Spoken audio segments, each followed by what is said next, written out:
Please remain standing whilst the Mercy Chaplain offers prayers. Let us pray. On Wednesday last, we commemorated 69 years since the Second World War finished. And we give thanks that this nation has been able to live in relative peace. We remember all the terrible things that are happening around the world at this particular time, epitomised by the beheading of James Foley. We pray for all the regimes where things are far from perfect. And we remember that men and women are fragile and vulnerable. And we don't always get everything right. At this time, we remember those who have died, and among them, Honorary Alderman Jeff Swarbrick, Mayor of this city, County Councillor and Honorary Alderman Irene Short, and Carol Kennedy, Parish Councillor. Giving thanks for their service to the city and the county. And we pray for the agenda before us, that we may remain open-minded, that we may remember that we are human, and that all the business that comes before the council is done in favour of making Preston a better place.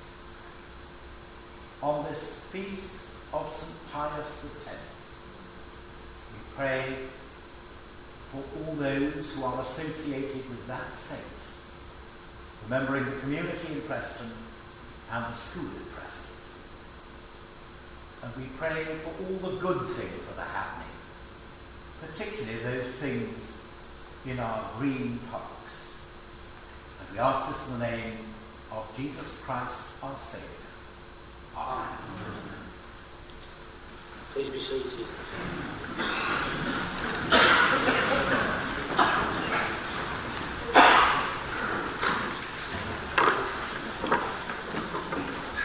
Item 1 is minutes of the last meeting held on 3rd of July 2014. Are members happy that I sign off the minutes as a correct record?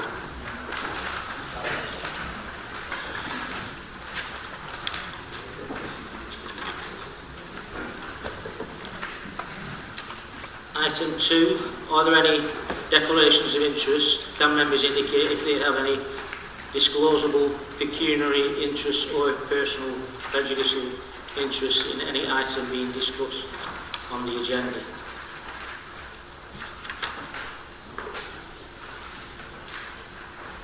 Question 3, item 3 is questions of members of the public. I'm pleased to say that we have received a question from Wesley Roberts for Preston Youth Council, and the question is directed to the leader. A copy of the question has been circulated this morning. In line with the Council's constitution, and as requested, I will put the question to leader on behalf of Preston Youth Council. The question is, if young people can join the armed forces and pay tax, would the leader of the council agree that 16 and 17-year-olds should be eligible to play a role in our democratic election process? Councillor Rankin, would you like to respond? Thank you, Mr. Mayor. Liz Atkins and I attended a youth council meeting a couple of weeks ago, and we were there with Peter Welsh was there from our electoral office to talk about young people being able to register, because of course they can at 16, 17. We had an absolutely fascinating evening, very stimulating. I was very impressed with that. I'm not sure how impressed they were with this old fella who was talking to them about council things, how important councils were, what councils did. I didn't need to do that because they knew. I mean, these were a group of young people aged 12 up to 18, and they were extremely on the ball. And it just made me think about how many young people we get when we knock on the door and you get somebody in their 20s, and you ask them about voting, and they say, "Oh, I don't know, what's all that about? Oh, I've never thought about it. Oh, I've never done it. What does it mean?" And how many times have we all stood on a doorstep and tried to explain to them what voting is all about and how important it is to get involved, and whatever you do, it doesn't matter which party, but just get out and vote, and so you've got influence on your local councillor and your local council. But I didn't need to do that with these young people, because they really were very knowledgeable, as Liz will tell you. Their big campaign at the moment is Votes at 16. And it gives me great pleasure to say that the Labour Party supports Votes for 16-year-olds and has pledged to introduce this measure if it regains power next May. The Labour leader Ed Miliband announced this in a party conference speech in Brighton last year, saying that giving the vote to 16 and 17-year-olds would make them part of our democracy. Interestingly, the Conservatives accused him of student politics. Grant Shapps, that great intellect of the Tory party and chair, said, and it's worth quoting this from the BBC News website, "Earlier this year, the unions demanded he politicise the classroom with votes for youngsters who are still at school. Today, Ed Miliband has caved in." What a patronising statement that is, to talk about these young people as youngsters still at school who really should just run away and play and not take an interest in what goes on around them and have a say in our democracy. So we know where the Conservatives stand. Over 1.5 million 16 and 17-year-olds are currently denied the right to vote. And as Wesley has said in his question, these young people hold many other rights and responsibilities in our society, such as paying income tax and national insurance, consenting to sexual relationships and getting married, and joining the armed forces. It seems only logical and sensible these young people should also be able to have a say in electing the councillors and MPs who make decisions that affect their lives. In May 2014, there was a YouGov poll which asked 17 to 21-year-olds which party they supported. I mean, as it happened, 41% said Labour, 22% Tory, and 8% Lib Dems. But the most important result of that poll was that 59% said they wouldn't bother to vote. Unfortunately, the response from too many activists and politicians alike to such polling is defeatist. Young people, as one MP said recently, just don't care.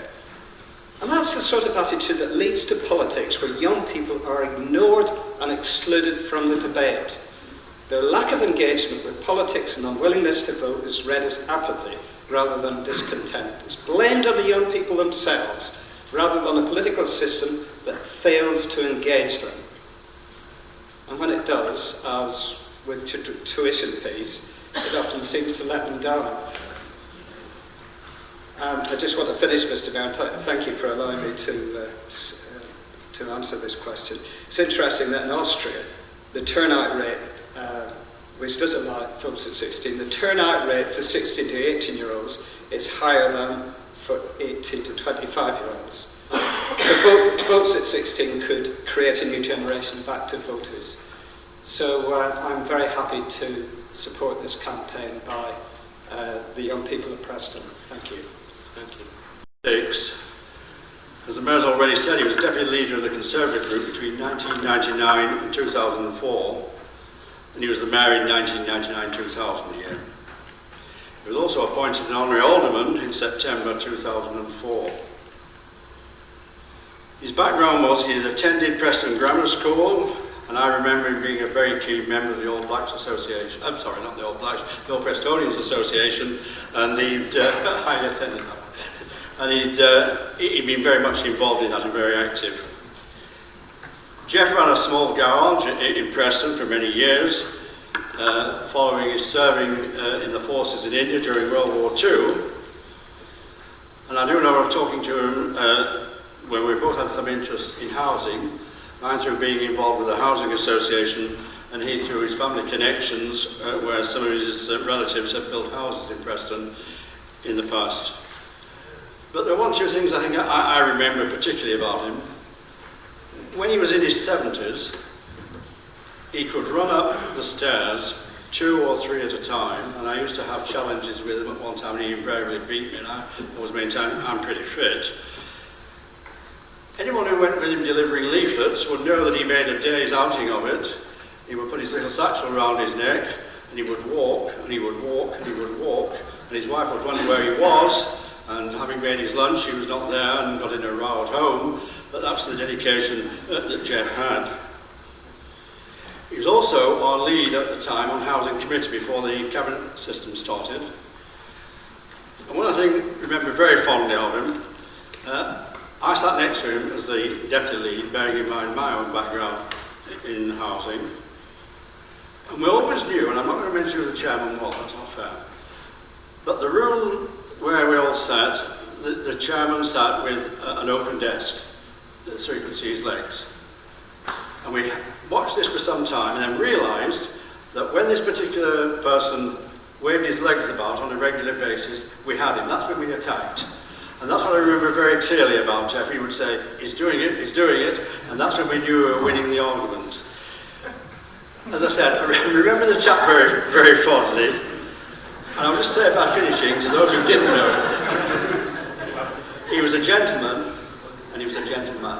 Thank you. And now we bring in Councillor Saxena.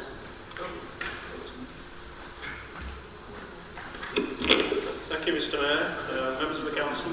I served with Jeff Warwick for the whole of his time as a member of this council, which was quite a long time, 18 years I think it was. I particularly remember him from the time in the late 1980s when I was Vice Chair of the Housing Committee and Jeff was the main spokesperson on housing from the opposition. Jeff was always interested in housing and served on the committee from 1987 until its demise in 2000. 14 consecutive years. That could have been a record, I don't know. However, when he was first elected at a by-election in October 1986, Jeff came over as someone with very strong views. His maiden speech was reputedly heavily blue penciled by the then opposition leader, Joe Hood, but it still came over as being very forthright and indeed trenchant. Members of our group at the time, and a few of you were still around, began to see Jeff as a dragon of the right. Yeah. However, once I got to know him, I quickly realised that he was absolutely nothing of the kind. I attended numerous seminars and conferences on housing in the company of Jeff, and it was only then that I really got to know him. I realised quickly that here was no fire-breathing ogre, but a very kind and considerate human being whose main motivation was to help others. One incident sticks out in my mind particularly. It was always an unwritten rule, and maybe it still is, that chief officers who attended conference with elected members should keep an eye on their charges and carefully shepherd them to safety should any intoxication occur. And in those pre-austerity days, I'm sure it did occur quite a bit. At one conference in Harrogate, the late Mike Shaw, who was the Director of Housing, attended along with myself and Jeff. One night there was a big do in the largest of the Harrogate hotels. The food and the wine were flowing plentifully. However, after it was all over, something unusual happened. Mike Shaw, the chief officer, was drunk.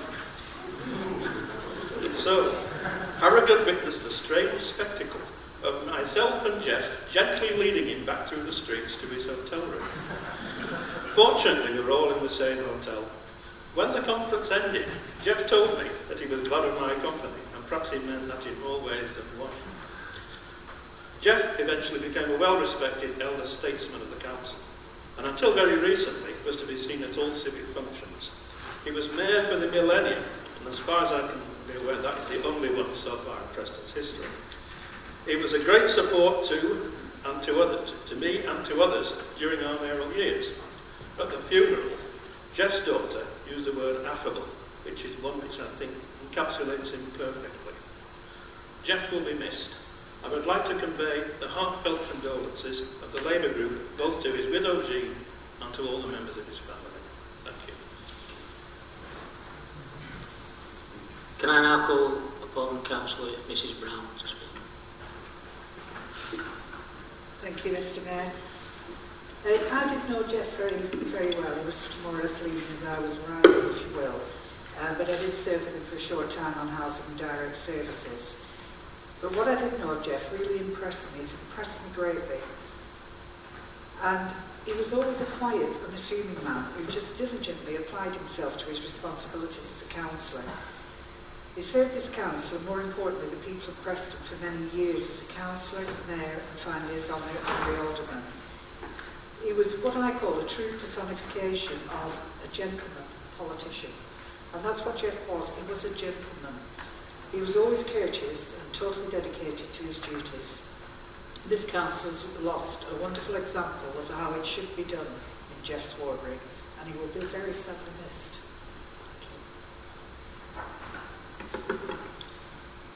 Sadly, I also have to report the death of ex-County Councillor Irene Short, who died earlier this week and represented Ribbleton and Brookfield.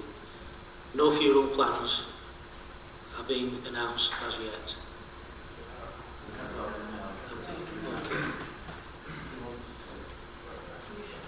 Jonathan, Mr Mayor, with your permission, I can announce that the funeral will be on the 5th of September, a fortnight tomorrow, at midday at St Gregory Church. thank you for that, Jonathan. The clerk of Highton Parish Council also contacted me to advise the recent death of one of the parish councillors, Mrs Carol Kennedy. Can I now ask that members stand for a minute's silence as a mark of respect for our colleagues?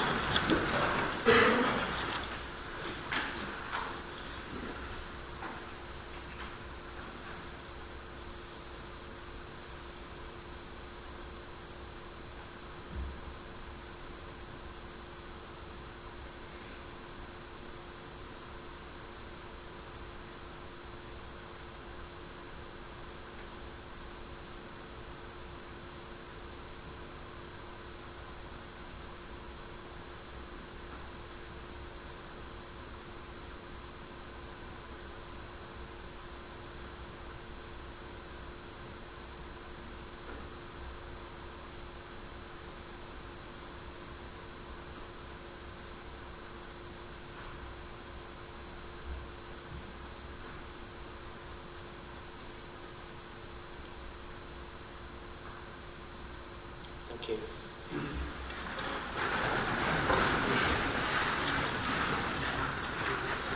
And now I'd like to congratulate our parks team, led by Alan Rampling, Nursing Head Gardener, on their success in achieving their 5th Royal Horticultural Society Gold Medal in the National Flower Bed Competition at Tatton Park. The creative, colourful feature, flower bed, called Lazy Days, honoured veteran comedian Ken Dodd on his 60th year as a professional entertainer. The gold medal is a highly prestigious award and is a superb achievement for our parks team and the council. The flower bed was enormously popular at Tatton and was seen by thousands of people and was a great advertisement for our city. I would like to thank all staff involved in this project for their design work and planting up of the site. Alan Rampling, Brian McNeil, Tony Lewis, Sean Murphy and Trevor Atherton. This creation has been a real labour of love and a great deal of work has been done by the staff in their own time. And this enabled the entry to be delivered within the £2,000 grant awarded by the RHS. Congratulations to all the team. Also, the council's part, both the Mayoress and I will be taking part in the Morecambe Bay Walk on Saturday 20th of September to raise funds for St Catherine's Hospice. A sponsor form is being circulated around the chamber. We are very grateful to anyone who is able to sponsor us and raise funds for St Catherine's. Any councillor who would also like to come along and join us for the walk on the day will be most welcome. Depending on where we are on the agenda at 3:30, I may adjourn the meeting around that time for a comfort break. Item number 5, questions for Cabinet members and chairs of committees and representatives of outside bodies.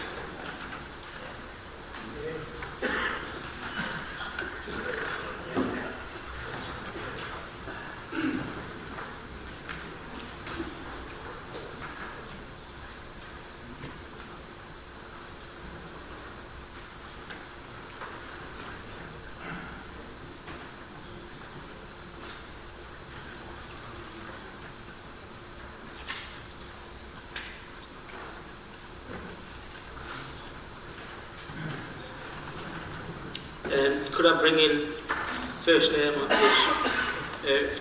Councillor Leaming, please. Thank you very much, Mr Mayor. I've got a question for Councillor Boswell.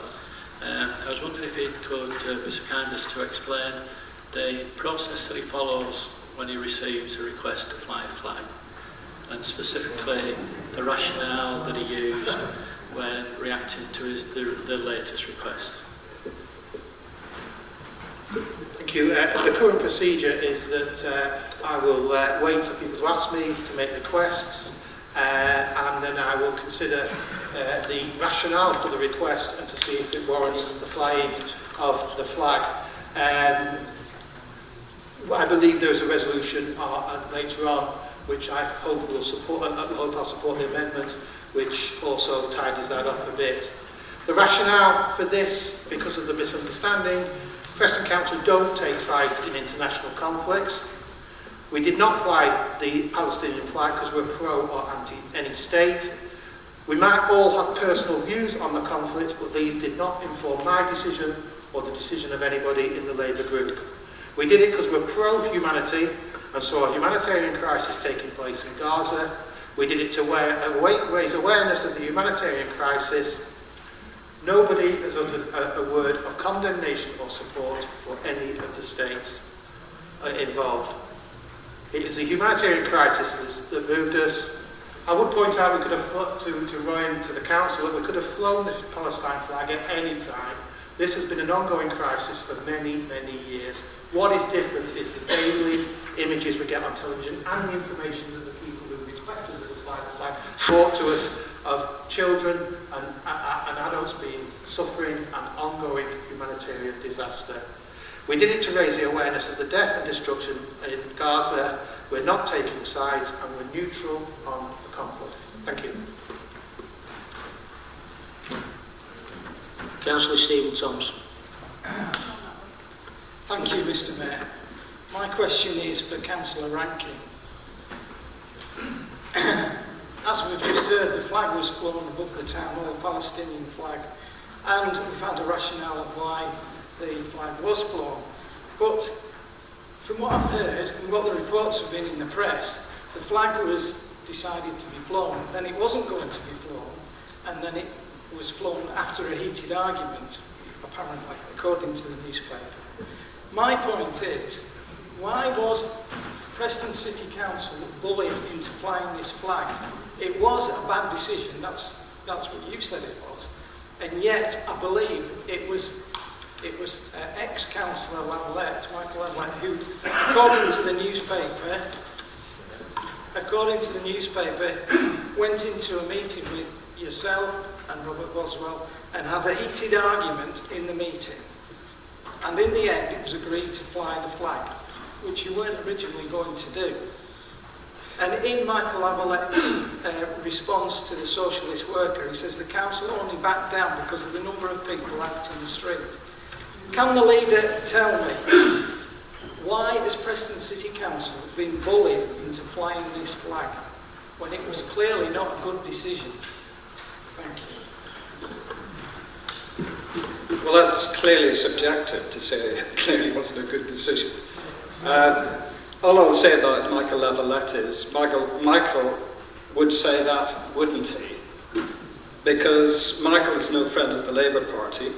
He does support us on some things. Certainly we were, I know members of this Labour group have been in support of the Gaza campaign, the campaign to draw attention to what is happening in Gaza. So there has been some working together there. Yeah, the unfortunate thing was on the Friday afternoon, and I've already explained to the Evening Post, the confusion caused was my fault. And no doubt the Evening Post will print that again. The unfortunate thing was it actually took away from the impact of flying the flag. It was quite a difficult decision because we had originally, Robert had originally agreed to fly the flag all weekend. The advice we received and the many objections, yes, there were many objections, and I'm happy to talk about those later because we also got a great deal of support. There were objections, so they took the decision to briefly display the flag. There was a great deal of discussion, absolutely right. We received a delegation which included Labour councillors, as well as Michael Lavalette happened to be there. But we took the right decision in the end. The only regret I have is that I let a press release go out too early. It's simple as that. And I've already explained that. It took away from the impact of what we were trying to do, which was to show solidarity with the poor people of Gaza who have been blown to bits by whoever, you know, whether it was Hamas, rockets going wrong, as the Israelis said, or whether it was the Israelis, who Hamas were saying were shelling schools and hospitals. That is not the point. The point was we were showing solidarity with people. Over 500 children, for goodness sake, have been killed in that conflict. And I've had people ringing me up and emailing me saying the children are just being trained as soldiers by Hamas, so they don't count. The lack of compassion has just been astounding. And rather than complain, as you people are starting to do, just show a little bit of compassion. Thank you, Mr. Mayor.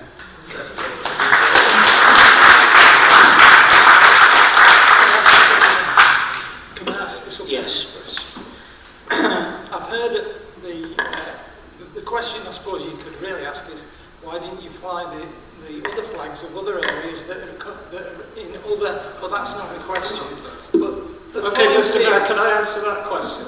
I'm finished asking the question. If you just asked me. That was a Why did rhetorical everyone- question, part of the statement. I was leading into the other question.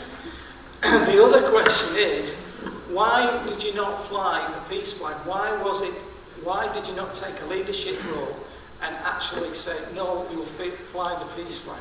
I believe that Councillor Boswell decided to fly the Palestinian flag partly on humanitarian grounds and partly on political grounds. That's Robert. And can I come back to that?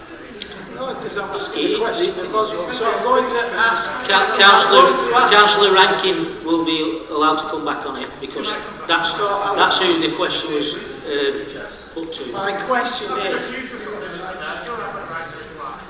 No, you don't have. I asked that question last time with you. Can I just say, Mr. Mayor, the question to Councillor Rankin is, why was the peace flag not the first flag you thought of flying, instead of doing what was a very controversial issue and appearing to take one side or the other? Or why did you not fly the Israeli flag? Well, Mr. Mayor, can I say the reason, and I've said this on countless times, the reason and Robert has as well, the reason we flew the Palestinian flag was that the humanitarian crisis was taking place in Palestine. The humanitarian crisis was not taking place in Israel, although...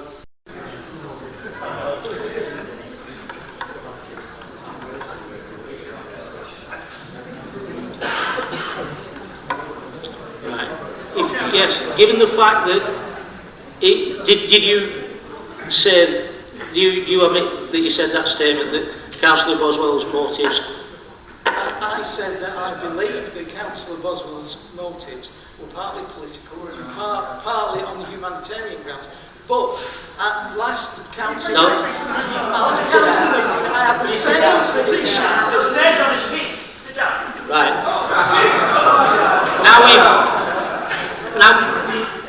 Now we've cleared that matter up, Councillor Boswell, you can come in as a point of personal explanation.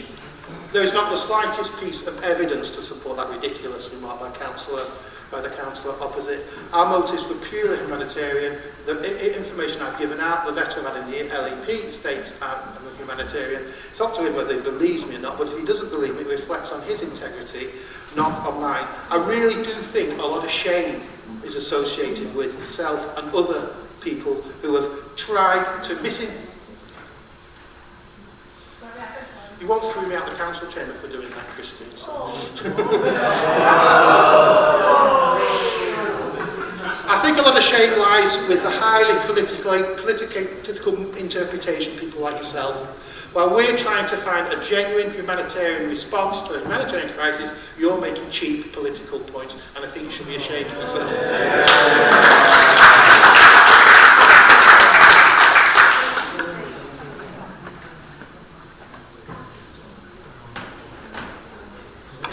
Right. We've got 8 speakers. Are any of the people indicating wishing to speak about the flag? Of the 8 people that are... I also have a question. Can I do both? It's a question about the flag. It's got to be a question. It's got to be a different question to what has already been asked. So there's only Christine that's got a question regarding the flag. Right. It's got to be a question on the flag and nothing else. If it's a question on something else... I've already got it down for a question on something else. Right, well, you're down here for a question on something else. If you want to speak about the flag, I can't do that. you've got to ask one question now, and then I'll put you down for another question at the bottom. Yes? You're next to ask a question. But it can't be 2 questions on 2 different subjects. Right. Okay, Councillor Christine Abrams.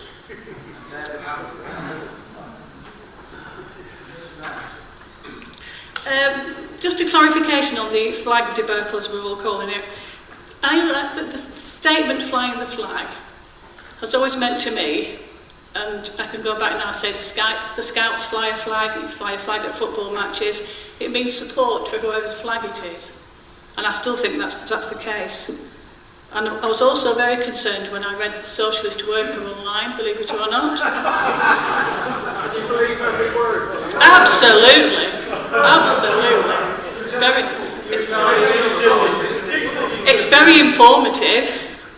The Socialist Worker said that mob rule made Preston City Council reverse its decision. And where does mob rule begin and end? When do we actually listen to mob rule? And that was accompanied by a video outside the town hall showing Michael Everlett with his speaker and all the people hanging around. And the last thing is, was the leader happy to see in the paper that he was reported as having said it was a cock-up? I suppose that's incorrect as well, is it? That's to the leader.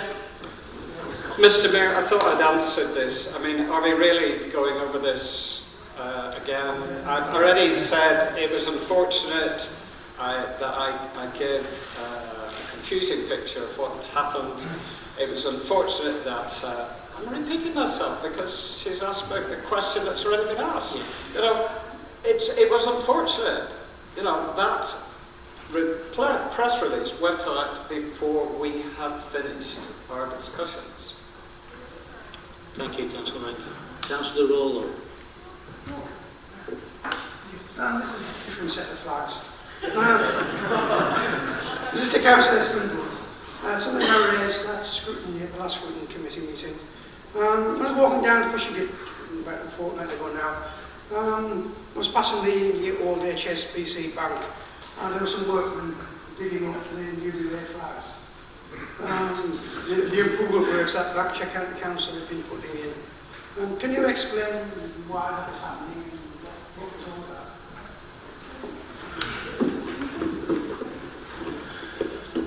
The scheme on Fishergate is coming to an end. It's due to finish probably at the end of September or early in October. Part of the scheme as it has gone, the services have been put down ducts within the actual road, so any invasive work that needs doing later will be less than as previously needed to be done. There are lots of stuff still to be finished down there, and some of those will be the traffic orders that will be made within the next 2 to 3 weeks. County officers told us this week that will restrict parking to the loading bays that are one of them is opposite the bank that the previous bank you're told. But as the work has continued, County have been aware of interest in some of the empty properties in there, which is probably the whole point of the scheme. But at the time when they were doing that side of the road, the supermarket that's moving into that bank didn't have planning permission. It didn't have use of the building at that time. So to expect anybody to spend £20,000 on a building that they might not have, and planning permission they might not get, and even if they got planning permission it might not happen straight away. They continued with the scheme because you can't wait forever for people to decide what they're going to do. The other side of the road, where the flats, the stationers used to be, and the next adjacent properties, a planning permission was in place, and the supermarket chain have paid for the work to be carried out as this has been going on. So, as the scheme finishes, there will be a 5-year moratorium on actually digging the road up again. And obviously, if there's a water main burst or a major power outage, they will do that. And the county that will hold that position, but they will be flexible on that position because we as a Labour Council in Preston and the Labour County Council wants to see those shop units filled, and a supermarket moving into what was a bank. They clearly need more power. They need the freezers, the climate control, the fridges, so they needed more electricity in there. Well, county could have stuck to the 5 years and said, sorry, we don't want the jobs. Sorry, we don't want the supermarket in there. Is that what we're after? I was really surprised to read in the Evening Post that that seems to be the policy of the Conservative group.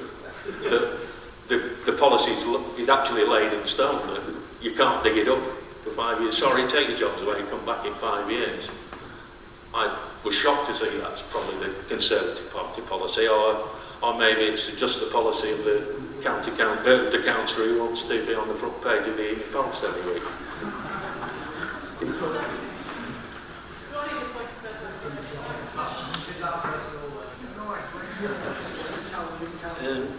Councillor Neil Cartwright. Thank you, Mr. Mayor. The question is to Councillor Rankin, or it could equally be to Councillor Mead, County Councillor Mead at County Hall. Earlier this month, George Osborne made a speech about creating a northern powerhouse, and his concept was supported by the Labour Shadow Minister. But from what I can gather, this means linking Liverpool, Manchester, Leeds and Sheffield, particularly with the background city deal. Could Councillor Rankin explain how Preston fits into the northern powerhouse, and what part he's taking in discussions as part and parcel of the greater growth of the north of England? Thank you, Mr. Mayor. That was one I wasn't expecting. I'm actually, because Preston is one of the founder members of the Key Cities Group, we are playing a very big part in the promotion of medium-sized cities within the UK. And as a member of the Key Cities Group, I'm also on the City Regions Board of the LGA, which is chaired by Richard Lees. And and we are making a contribution to those discussions. It's full part and take us in, over the next 10 years or so, play a full part in the nation's economy. Thank you. Councillor Crowe.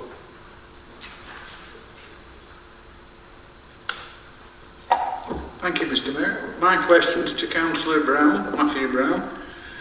In light of the Council's commitment to the establishment of a Preston City-wide credit union, what progress is there towards the launch of the union and financial inclusion generally, please?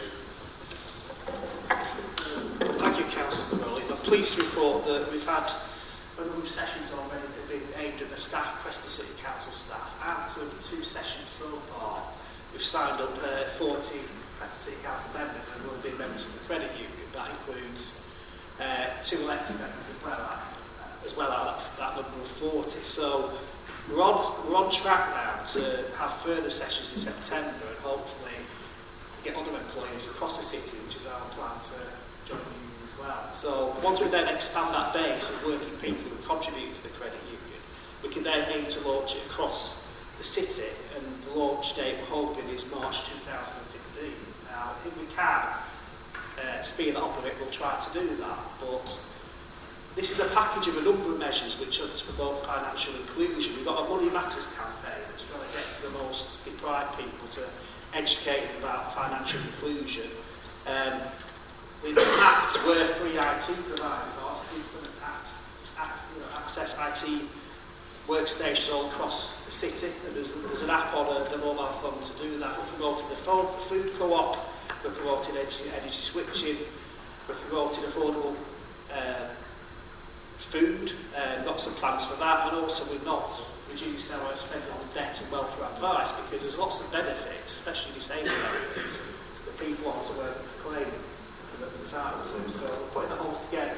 We feel it is beginning to make quite a big difference. Now, on the back of that, we do have a financial inclusion conference planned on the 6th of October 2014. That'll be at the Salvation Army building, at that church. So thanks for the question, Councillor. Well, that's what next. How things are progressing. Thank you, Councillor Brown. Councillor Butler.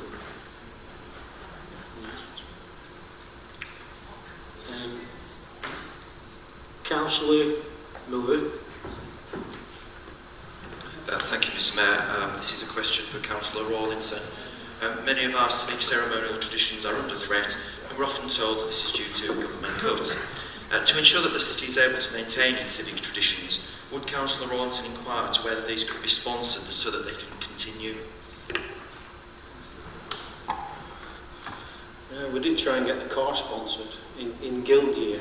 I thought that would have been quite easy, and we couldn't. So things are just as tight for people out there as they are in here, I think. So perhaps that's why if you can find us some sponsors for the civics, we will welcome them with open arms. We didn't want to cut anything from civics. We just felt that everything's being cut. It's a non-essential service. Things had to reduce, and that's what we did. Councillor Burrows. Thank you, Mr. Mayor. Question to Councillor Gale in his role as Armed Forces Champion. I read recently that he was involved in some work to set up a youth conference to strengthen links and understanding between the minority communities and the armed forces. I wonder if he could elaborate on that and explain the current position to Council. Yes, thank you, Councillor. About a year ago, there was quite a minor incident at Kimberley Barracks. Some local youths got into an altercation with some of the cadets there. There's nothing really, but it was reported in the LEP, and this got the attention of the MOD. From there, the MOD issued instructions down that they wanted better community cohesion around the city, and indeed the region. I was invited to a meeting by some senior officers at Fulham Barracks I attended, and from there we had a series of brainstorming sessions where we came to an understanding, an agreement that we wanted our young people to better understand the contribution made to Her Majesty's Armed Forces from our minority communities. So, in partnership with myself, the Army and Lancashire County Council's Education Department, we've come up with this idea of a youth conference. We've applied for and received significant funding.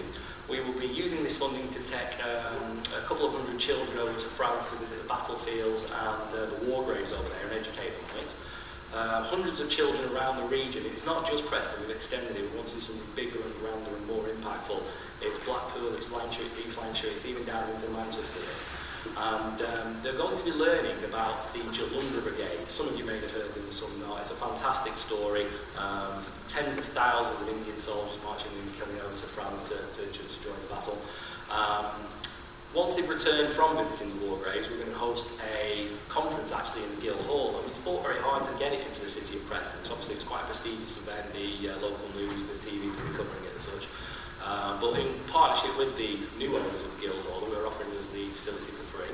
We're going to have the conference. The conference itself will be very interactive and feature historians, the army presentation team, teachers, and presentations from the children themselves. There'll also be exhibits that will be interactive, and the uniforms, weapons of the day, so on and so forth. We're hoping to include in this as well a visit to the cenotaph and indeed into the Harrods to see the names of the Prestonians who have gained their lives. In due course, further details will be released and invites to all members of the council. We hope you'll come and join us on the day and support what will be an absolutely fantastic event, not just for the city but for the region. Thank you, Councillor Gill. Councillor Mullen. Thank you, Mr. Mayor. Dog fouling is a real blight in our city. It's unsightly, unpleasant, and can lead to toxoplasmosis in humans. I'd just like to know how many fixed penalty notices have been issued. Who's the question to? Sorry, I think it's Councillor Swindle's. I can't be sure. Unless it's somebody else who's... Is it you, Councillor Boswell, is it? Sorry, it's Boswell.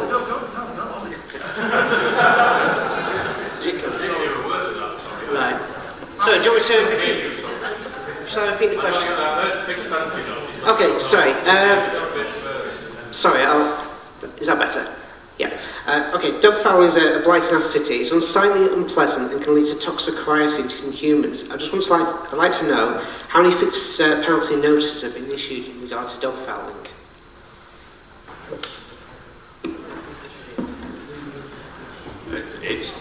I don't know what timescale you're talking about, first of all, this year or whatever. I will get those numbers to you, but I do know that when there's been a large number of times when the wardens have been out looking at, and the vast number of people actually do pick up the actual dog mess when they're observed. There's over 95% actually pick up, so it's mainly a small number of dogs doing it the same day at the same time every day, and that's why, rather than send dog wardens out every day going round looking for it, we're asking the public to give us intelligence of when it's happening and where it's happening. Then we can target the very small minority of people that are causing most of the problems for us. And it really is, most dog owners in Preston do pick up after them, but there are a number who persistently don't, and it's normally their same dog that walks the same route, leaves it on the same pavements every day, and it's them we want to know about.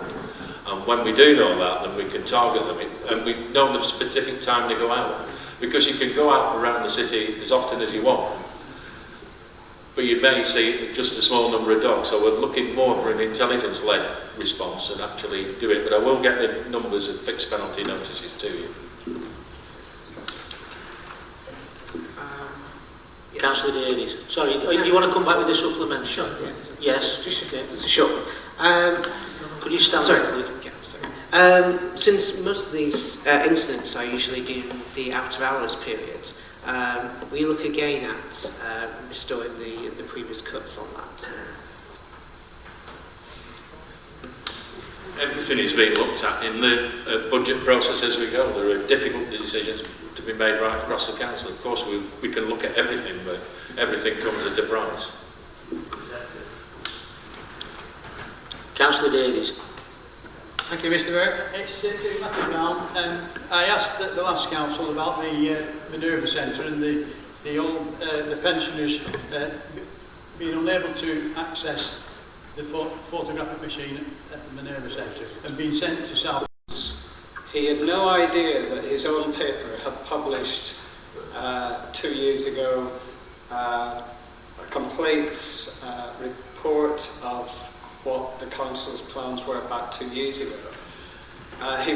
So I sent him a lot of information. I believe our own communications team did as well, but he just did not print any of it, and that's regrettable. In fact, it's just a bit like Groundhog Day, because we were getting comments in that report for like as if people had not attended the meeting 2 years ago, where we said, look, the building is unsustainable. We need to demolish it because it's going to cost up to £10 million. I think it was a little bit less back then.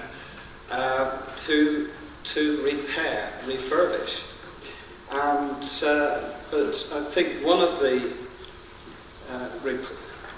the traders actually says,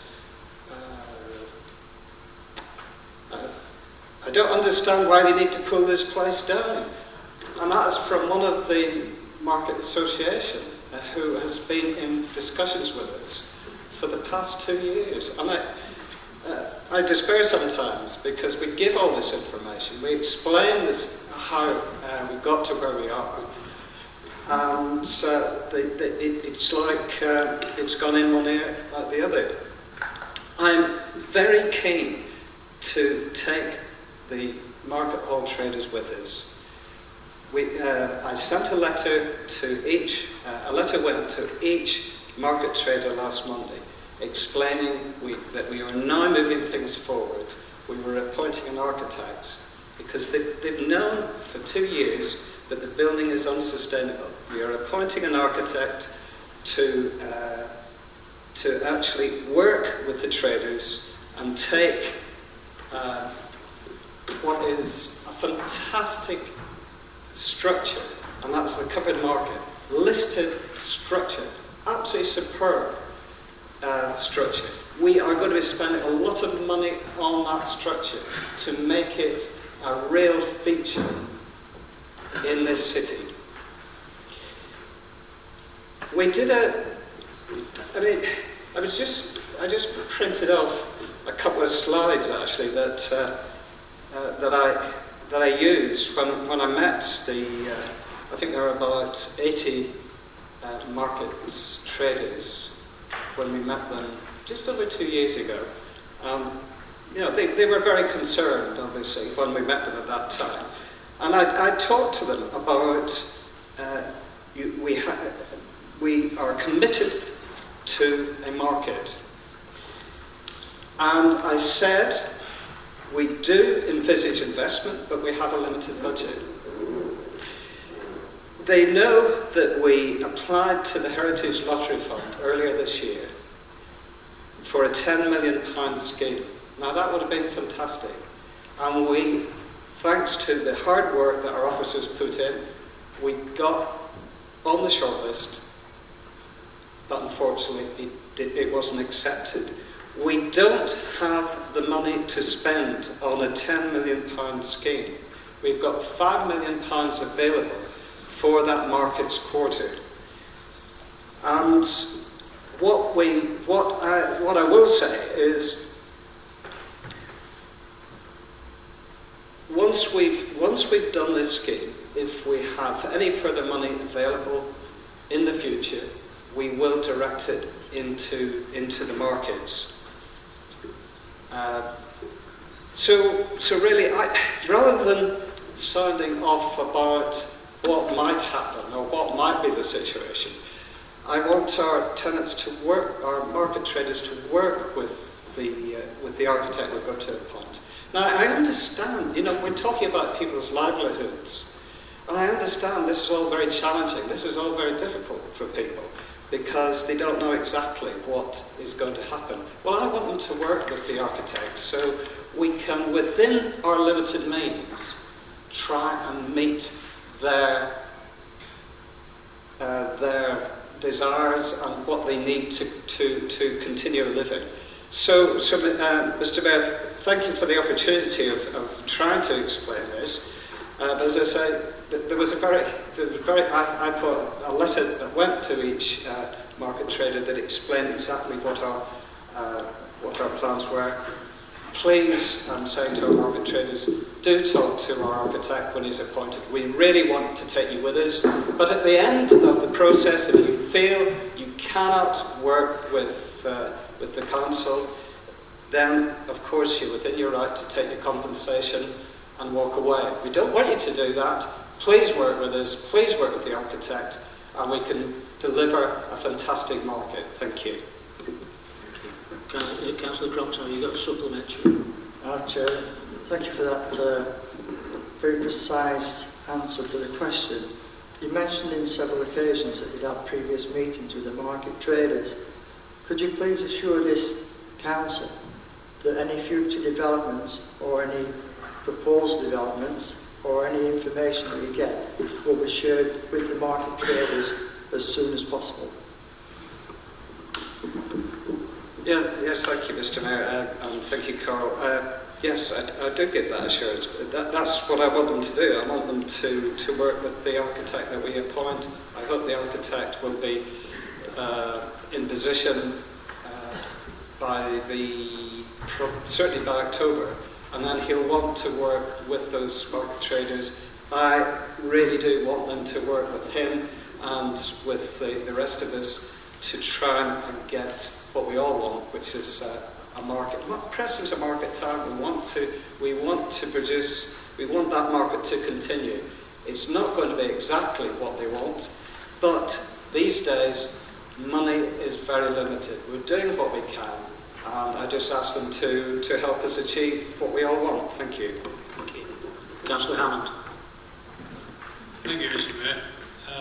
Can I just ask Councillor Rankin why he seems to feel that it's not important to tell the opposition on what's happening on something which is important, Preston Market. It's important to a lot of people in Preston. It's important to a lot of people in Ford. It's important to a lot of people regardless of what political party you belong to. And whilst the Conservative councillors represent some 12,000 people in Preston in this area, we should have not an input because it's your decision and we appreciate that in what's happening to the market. Instead, we're getting dribs and drabs from the market traders. The council's doing this, the council's doing that. But quite honestly, Councillor Rankin, I don't think it's good enough.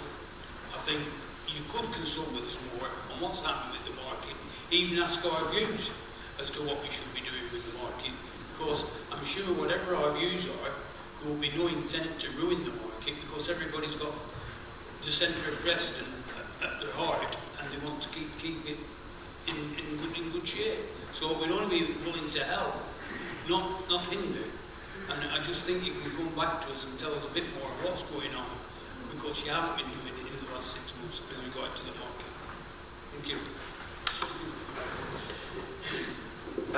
Thank you, Dave.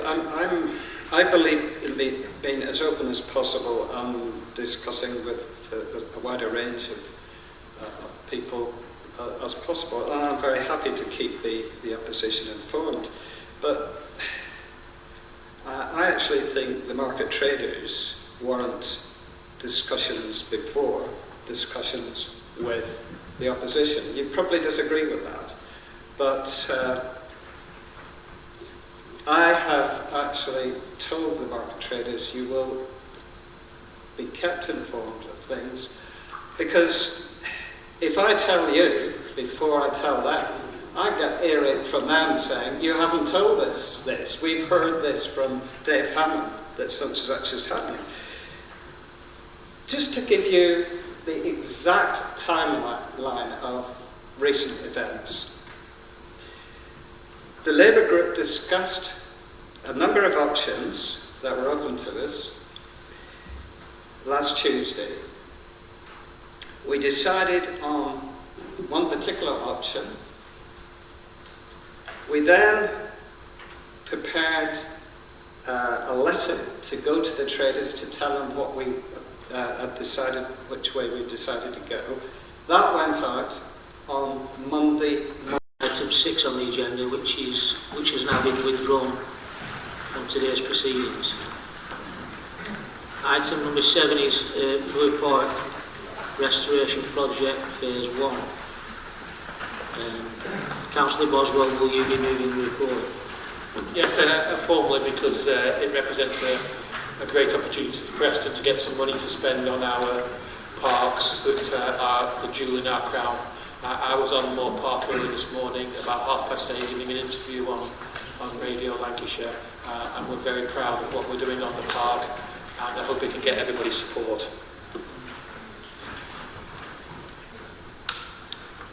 Councillor, have you got a second? Sorry.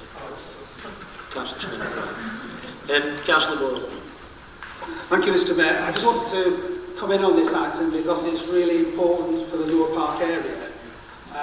It's a lot of money to improve the park, but I just wanted to highlight that bit of the report which talks about the skateboard park in the corner. And this is the third attempt to get funding for it. It's got planning permission. The design is agreed.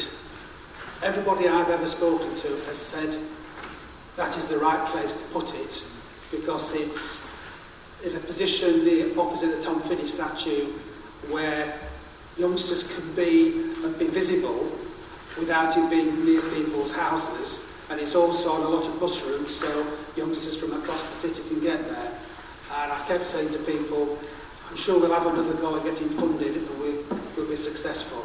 And I just really want to congratulate officers and the Cabinet for delivering on this. It's a really important news for Moor Park generally, but I think for the young people of this city who are always nattering at most of us in this chamber that it's about time there were more outdoor facilities for youngsters, and there's a real need for a skate park in the city, and this is the best place to put it.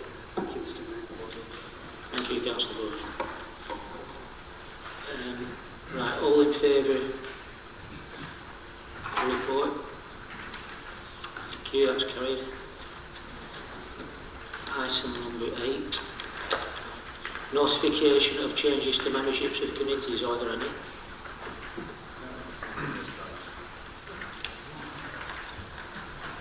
Right, we're now on 3:20 and we're going on to the item number 9, notice of motion submitted by Councillor Buttle. Do we want to continue at this stage without a break? Yes? Okay. Councillor Buttle.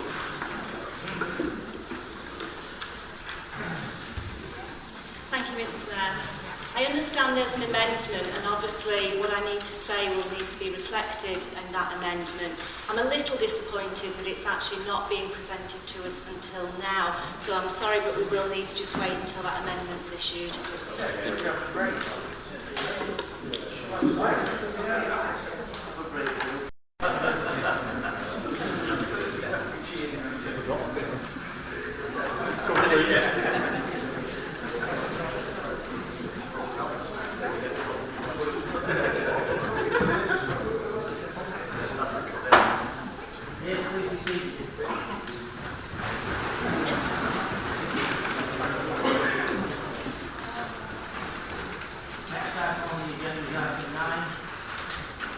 Notice of motion submitted by Councillor Buttle.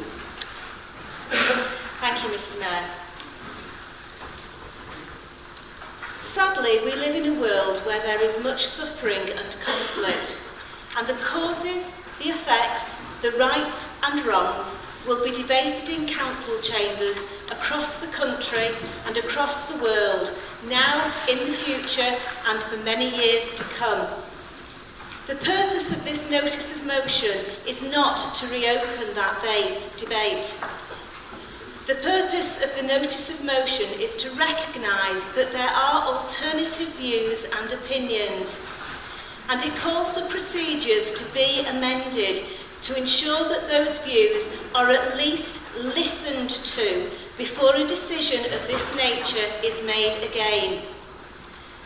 Currently, we have a situation where one person, who isn't even the leader of this council, can make a decision which has the potential to reflect this council in a bad light, and it could cause immeasurable tension and unrest in the city. There are some in this chamber who feel the decision was beyond reproach and went smoothly. But fortunately, With the exception of you, Mr. Mayor, arguably the most influential person in this chamber, the leader of this council is on record as saying, "I got it wrong. It was a cock-up."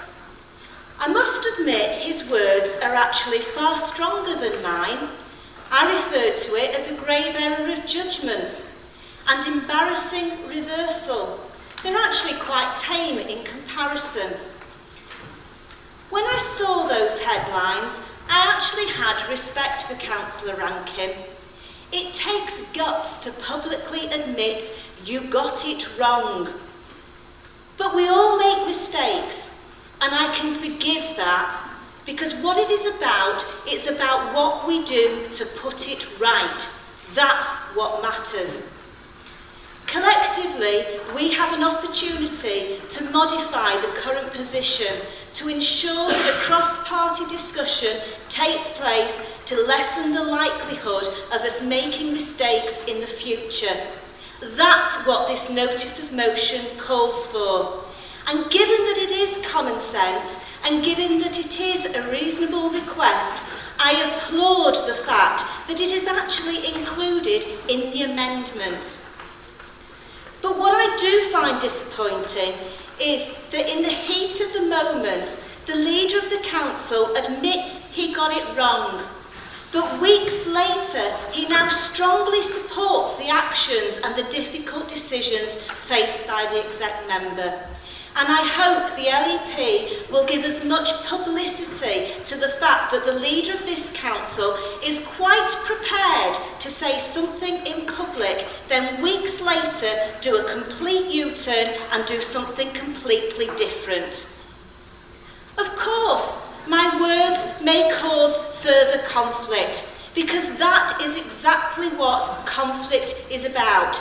It's about saying one thing in public, and it's about doing something else in a different situation. Councillor Rankin will probably attempt to persuade us that I'm taking his comments out of context, and it wasn't actually what he meant at all. Of course, we've seen him do it already. That was the purpose of the questions. But the fact remains, the prime intention of the amendment is for the Labour group to defend their decision that they took, and if they wish to reopen the debate on whether or not it was the best way to respond to a humanitarian crisis, fair enough. No doubt, while they are in defensive mood, there will probably be some attempt to lessen the public outcry that occurred. There will probably even be an attempt to deny that the decision could have resulted in tension. So actually, whilst you debate your amendment, and whilst you seek to defend your decisions, I'll focus on the outcome which I called for, the purpose of the notice of motion, and what we are all actually agreed on is stated in the bottom paragraph. This council resolves, therefore, that prior to the exercise of the executive members' delegated powers relating to decisions on flying the flag of the town hall, the executive member will consult with all group leaders. I thank you for that. Have you got a second, Councillor? Yes, Mr. Mayor, I'm seconding the decision. Can I reserve the right to speak? Thank you. Councillor Rankin. Thank you, Mr. Mayor. Could I propose the amendments then straight away? And I think you've all got it before you now and you've all seen it. I just want to start off by perhaps challenging Julie's remarks, because I really did think she was a little straighter than she is now. She's a little straighter than her remarks make her out to be now. I'll tell you what happened. The Evening Post reporter Laura rang me 2 or 3 days after we took the decision to fly the flag briefly, and she was quite annoyed and said, well, It was very confusing. We didn't know what was going on. And I said, look, it was my fault. We got it wrong. I let a press release go out before we were ready. You know, it was entirely my fault. Not that I'm not saying our decision was wrong. The decision we took on Friday was absolutely the right decision, and I will stand by that. I haven't changed my mind since then at all. But the one thing I regret is the Evening Post chose to focus on what I said was my fault, which was letting a press release go out before it was ready. That was my fault, and it took the focus away from what we were doing. That was very unfortunate. And, you know, I pride myself on being competent and taking the right decisions, but, you know, sometimes you don't get everything right. Let's just look at what else Julia said here. She talks about the grave error of judgment. Well, you know, that's entirely Julia's opinion, or the opinion of the Tory group. We don't agree with that. We can't accept that that was a grave error of judgment. The reaction, the public outcry, to be honest, did perhaps surprise me, the extent of it, because I honestly didn't expect to get emails and phone calls from Australia and New York and Israel and be interviewed on an Israeli radio station. So that did surprise me. Can I just say something about this public outcry? Yes, we did get a lot of emails, and we got a lot of phone calls. And I think the phone calls probably came from Preston people, because we got relatively few emails from Preston people. And we had people coming into the contact centre and shouting at our staff. Absolutely disgraceful. Yes. Now, showing themselves up by doing that. I have gone down to the contact centre and said to the people down there, I'm really sorry that you had to be subjected to that. And I'm apologising. But apparently because we've had a Freedom of Information inquiry about the numbers of emails, and I think it was the number of emails. We reckon we've probably had over 800 emails. Interestingly, I've had 400, very nearly 480 emails in support. And several of those were